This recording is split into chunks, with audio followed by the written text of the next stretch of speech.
This is the beginning of the revelations. There are only 2 or 3 revelations. And the Quran is not yet been revealed. Allah Ta'ala Jalaluhu is giving all these things, recite, remember, etc.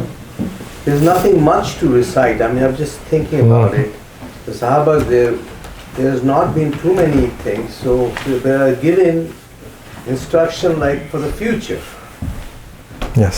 So that's my question is, I'm thinking about it, there's Muzammil, Mudattir, and this is just the beginning of the Makkah surahs. Yes. And Allah Ta'ala is giving, stand up all night, recite, remember the Quran, read the Quran slowly. All these instructions are there.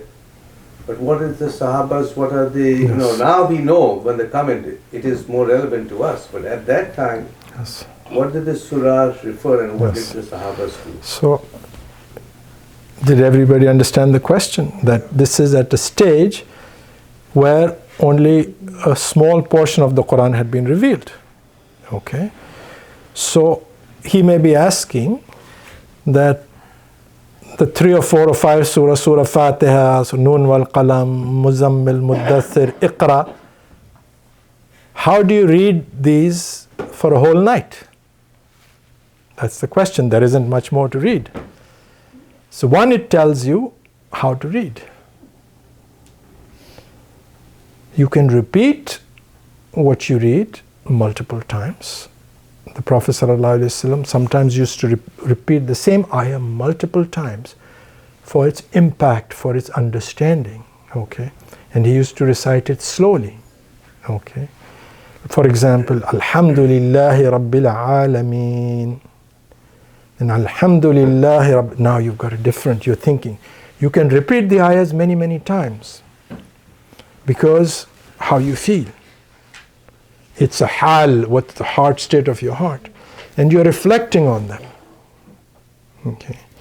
It can also mean that for the future that Allah subhanahu wa ta'ala is talking, because some of what Allah subhanahu wa ta'ala talks about is things that will happen in the future. But even in that portion, they were standing all night and reciting the portion that had been revealed. But they were also reflecting on it. When the Prophet ﷺ used to recite, he used to come to an ayah of, for example, of Jahannam. He would make long dua to Allah subhanahu wa ta'ala seeking protection from Jahannam in the salah. When he would talk about Jannah, an ayah of Jannah, he would make long duas right in salah, stop at that ayah, asking Allah subhanahu wa ta'ala for Jannah. Whenever ayah of tasbih came, of glorification, وَذْكُرْ اسْمَ رَبِّكَ, he could be spending hours reflecting, glorifying each name of Allah subhanahu wa ta'ala. So it was a dynamic activist. It was not just, this is what I memorized, Okay. He used to interact with the Quran. So that's one way. Begs me to the question like a Sufis do. If I say Allahu, Allahu, and I'm keeping on repeating, I'm going to trance. That is also... That's a different thing, but in Salah, you are supposed to have khushu. Khushu means you don't move around. Okay, so we'll leave that. Since we're talking about Salah, in Salah, you will not be doing any of this. Okay. Yeah. So that's a different thing. That's, what state of mind, we are going to leave that because we are not, in that state right now. We'll remain pertaining to this, that there is a lot more to Salah than just the recitation. That's the point I'm trying to make. I hope. And Allah knows best. Any other question? In one other Seerah, I think, program, when you talk about when Prophet ﷺ went to Miraj, where 5 Salah was become Fard. Of course, this is just beginning of Quran, revealing Quran. So here Allah subhanahu wa ta'ala revealed on Prophet ﷺ that people will be, or maybe 19 Malaikas will be asking those people who are in Jahannam, why did you come to this place? They says, we didn't pray. At that time, Allah subhanahu wa ta'ala did not even force the salah of 5. So what they were doing, and the second question follow up of that, when this surah we just read, you just mentioned that after 1 year, the last ayah was revealed where Allah subhanahu wa ta'ala make it fard to nafl, that's salah. So Prophet sallallahu alaihi wasallam was doing how many salahs at that time, at that period? So the first salah that was made mandatory of fard was this Qiyamul Layl. Okay. The 5 salahs came almost 12 years later, okay, during Miraj. So there was one salah that was fard, which after a year became nafil. There were other nawafil prayers that the Prophet ﷺ used to do, because we have in the seerah that he was in the Kaaba praying when they would bring, and Abu Jahl wanted to put his head, put the the camel guts on, and all of those things. Those were all nawafil prayers the Prophet ﷺ used to pray. They were not fard. Now, knowing who he was and the strength he got in salah, he probably did a lot of them. Now, we don't have an accurate description of how long or how many he did. Some people, in some narrations, says three times. But there may be more. We don't know all of that. It's not well recorded. And this Farida became, as you say, after a year, nafil. So there was no fard salah. Now, what about going back to that ayah of people in Jahannam? That's telling you the importance of salah for previous nations and for this nation, and going forward, that the salah was so important. For this time, that one salah was important, and then the 5 salahs became prominent. And for previous, whatever and salah represents ubudiyah. It is the imaduddin, it is the head of Islam that you have submitted. So you can extrapolate that we didn't pray means we didn't worship Allah, because that's the ultimate. If you don't pray, what else are you going to obey Allah in? What He has demanded from you. So it can be expounded that we were not among the musallin means we didn't submit to Allah, because salah represents the first step. So, and Allah subhanahu wa ta'ala is telling you of the future, what will happen. So salah is like you say, Dawood alayhi salam, he did salah. So for us, we are following the sunnah, we are doing how our Prophet showed us. For previous prophethood, previous thing, it may be a different form of obedience or different format, which I'm not aware of how it was, but it is submission.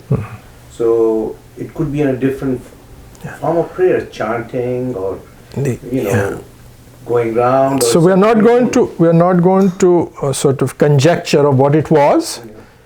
When he said the prayer that was prescribed for him, this hadith should not be was the prayer like ours. It is to tell you that that's a special time of the night. That's what he is saying. That at that time, Dawood alayhi salam used to pray. So you use that because that time remains holy. So you use the time because that's the best time. That's for us. Now whether he did 1 sajda or 10 sajda or how many, that's different. That's not known to us, and we don't go into that. We have our own sharia. Sure. Yes. Go ahead. Then he. So we spend a lot of time talking about the importance of being in the moment when we pray in salah. When we do dhikr, we talked about the swimming. The example that was given. How can we try to achieve that for someone who struggles with thoughts coming to the mind during namaz, during salah, during dhikr? A lot of times even the basic dhikr, the speed, the takbir that we do after salah becomes routine without. So how can we try to achieve that when we're thinking about that while being in the moment? Yeah. So one is your own effort. The more the tawheed of Allah subhanahu wa ta'ala comes into our hearts, the more we start to get detached and give less importance to other things. When they become less important, less frequently do those thoughts come to you. What do normally for us, what thoughts come to you, occupy you most?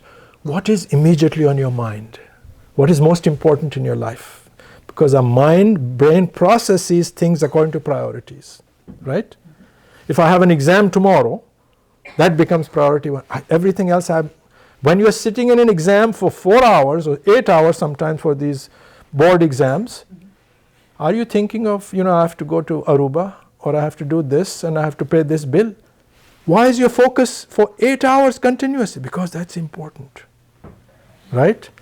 So if Allah becomes our priority, that reality, haqiqah of tawheed, then those thoughts will not come. Now that having been said, that's easy to say, we have to bring that reality by talking about Allah, by reflecting about it. And when the thoughts come, our scholars tell us, don't try and chase them away. Take an example. If a dog comes to you, and one is to shoo him away, one is to take a stick and keep running after him. If you keep running after, you're gone. So don't when Iblis brings these, there is Khanzib who brings it, who is a special jinn from the shayateen to disturb you in salah. When he brings these thoughts, immediately focus on Allah instead of focusing on that thought. Bring your thought back. Practice mujahada. You are mujahid. Mujahada, mujahada, mujahada. Keep working till it becomes true. Okay, that's one. Number two, removing external distractions at the time. If you got a TV playing there and I'm doing tasbihat, your ears. Remove the stimulus to the ears. At night, shut the lights off. Just have a night light on. I'm looking at the mirror, I'm looking at this picture, and my thoughts are going here. Remove. In fact, it's good to have, your sajjada plain. You're not even looking at the pattern. Say, mashallah, what a beautiful purple color that is. What a design. Because it goes mind. So, removing distractions, external. If you need to go to the bathroom, don't do the salah. Relieve yourself. If you're hungry, eat. That's what it is. Eat first, then come for salah. Otherwise, your thoughts are on that. So remove whatever external stimulus that might distract you. Then stand. Sometimes it's good to sit for a while and do istighfar. That's a form like we do wudu, preparing for the salah. Spiritual internal purification with istighfar. Now I'm clean, now less thoughts. Now I stand in front. Sitting for dhikr for a few minutes, 5 minutes of istighfar, then stand in salah, in that state of mind. Doing all of that and then not chasing the thoughts, bringing focus back, and doing all of this regularly, spending a lot of time, even in dhikr, even in Qur'an. And then ultimately, after making all your effort, because it's only our effort, asking Allah, Ya Allah, grant me that when I do Allahu Akbar, you are Akbar for me in reality, that everything else is behind me. Don't let those thoughts come. Do A'udhu Billahi Minash Shaitanir Rajim before you start. Get rid of this at least for a little while. That's why one of the things is when those thoughts keep coming back, in your salah, what do? You do A'udhu Billahi. Chase the shaitan away. That's what we need to do. And ultimately, like I said, this is also one of the spiritual gifts that Allah grants. We hear about these stories from Hayat al-Sahaba about people and how they used to pray and nothing, houses would fall down. This thing, they are stuck with arrows. He's reciting Surah Kahf, 3-4 arrows in his body. He said, I was enjoying too much, I didn't, legs are being cut off surgically, as I am in salah, don't bother me. Surgery is being performed. What is the anesthetic? Focus on Allah. So, that means, what does that tell you? That means, these are not stories, that means it is possible. They were not born with that. They moved to that level by effort and striving. And it's not going to be, I just want this, but I leave the rest of my life, whatever I want to do. All parts of my life have to come in focus. That everywhere, everything, like we were trying to give examples, that Allah is my focus, then in salah Allah will be focus. When I'm in the garden, Allah becomes my focus. When I'm at work, Allah is my focus. When I'm with my spouse, Allah is my focus. If all those worldly interactions, Allah is my focus, then when I say Allahu Akbar, where am I going to focus on? Yeah. So we ask Allah subhanahu wa ta'ala to help us. And people who experience, now sometimes the scholars tell us, and people who've experienced it, that Allah will give you glimpses of that. That in your salah, there may be 2 minutes of that. And once you taste that, then you long for it. So the moment it goes, oh, why can't I get that feeling back? And then if we desire it and we work hard, then Allah will grant it. And inshallah will grant it to the point where your salah, like the hadith says, is not going to be 1/10 or 1/4 or one. It will be like a full salah. And what does that mean? 1/10, he gets 1/10. Means he had 10% focus on it, of time and quality and all of that. Or 1/4 of the reward of the salah. Because if you are absent in salah, there is no, for your absence, there is no reward for that. Yes, you have fulfilled your obligation of faridah, but there was no reward for it. So we ask Allah subhanahu wa ta'ala and we work on that and every salah. Now, lot of practice. That's why our shuyukh teach us lot of nawafil. 2 rakah, 2 rakah, 2 rakah, to keep going. You have moment like, for example, you are in the masjid, nothing's going on. Keep doing 2 rakah. Every 2 rakah, see if I can do better than the last 2 rakah. 100 rakahs. 2, practice. Mujahada. This is mujahada. Practice to focus. Practice to focus. It's not going to just come out of somewhere. It's not something that you can learn in books or lectures. It's individual effort. Allah knows best. I have a question. Yes. Is it possible to do the night prayers under the open sky? The Prophet ﷺ teaches us that as a special favor, one of the special favors for this ummah, Allah subhanahu wa ta'ala has made this whole earth a masjid for us, except places that are unclean, and the graveyards and the bathrooms. So open sky, yes. If you enjoy the cold right now, you can pray on your deck or in your garden or outside in the lawn, alhamdulillah, and put some, spray for the mosquitoes if they are there. But no mosquitoes. It's whatever is going to help you with khushu'. Okay. But if your fear there is, you're spraying there and you start well.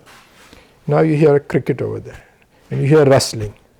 Is there a bobcat there?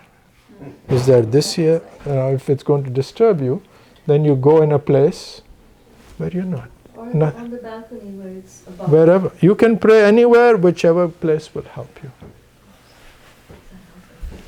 I have a question that is related to Brother Mateen's question early on he asked. Here we just learned that Allah subhanahu wa ta'ala ordered Prophet sallallahu alaihi wasallam stand and fasten your clothes and stand in front of Allah subhanahu wa ta'ala. In Surah Maryam, Allah subhanahu wa ta'ala told us the story of Prophet Zakaria alayhi salam. When he was standing in front of him, and in Quran it says, standing, I'm using in English, but in Arabic I think it's salli, So he was standing in front of him and asking prayer, and by praying is asking dua to Allah subhanahu wa ta'ala to give me a waris.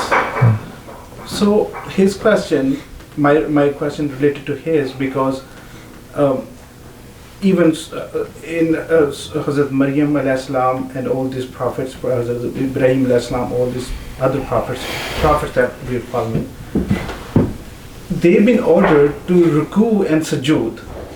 So this is common. The prayer is being common, order. Basic orders are actually same to all prophets. So might be the people have. This is my reflection now. The first was question, and I don't know the question. What is the question? The question is that Allah subhanahu wa ta'ala ordered Prophet sallallahu alaihi wasallam is same order, same kind of salah, that stand up, and then the same order comes later to all the prophets, sujood and ruku and sujood. This is not a question. Did anybody get a question? What is the question? Is it the same as the question? No. Allah subhanahu wa ta'ala used the word salah for prayer. As we know, salah in Islam has a special format, which includes standing, which is a rukun of salah. Ruku is a rukun of salah. Sajda is a rukun of salah. And qaida, sitting, is a rukun of salah. Okay. How long you stand, how long you ruku, how many you do, how many rakah, that is a formula that was given to this ummah. Same order of salah, different form, which included standing, which included ruku, which included sajda, were given to previous prophets, because we have it in previous scriptures, we have it in the Quran. Now, how many times a day, what times of the day, how many rakat, and what was it exactly like this, was it different? It's not known to us. But yes, it's there, because Allah is the same. If He loves sajda from us, you think He wouldn't have loved sajda from Ibrahim alayhi salam? Because He says, I love this posture, you are closest to me. He would have given that. He likes bowing. You talk about Maryam alayhi salam. Okay. Maryam alayhi salam chose not to marry. Right? For us, are our women advised not to marry? What do you say? For Muslims? Muslim women, should them, is it better to remain single or marry? She chose No, not but to marry, or she was born like this? there's no such thing as born like this. Everybody is born I think it's unmarried and virgin. My question is, for this ummah, what is Allah's and Rasulullah sallallahu alaihi wasallam teaching for our women and for our men? Marry. So do you think Maryam alayhi salam, if this is what Allah has made the Sharia for us, disobeyed Allah, if that was a Sharia? No, at that time it was permitted. So Maryam alayhi salam, her other name is Al-Batul, from Batal. Tabattal alayhi, cut off your relationship with everything. She's called Al-Batul, the one who cut off her relationship with everything. She was only in the mihrab praying. Only Allah existed for her. Okay, that was permitted. So Sharia, Allah subhanahu wa ta'ala changes some practices. He changed some format of the salah for us, just like He changed other things. Thank you so much. Jazakallah. سبحانك اللهم وبحمدك نشهد أن لا إله إلا أنت نستغفرك ونتوب إليك. We ask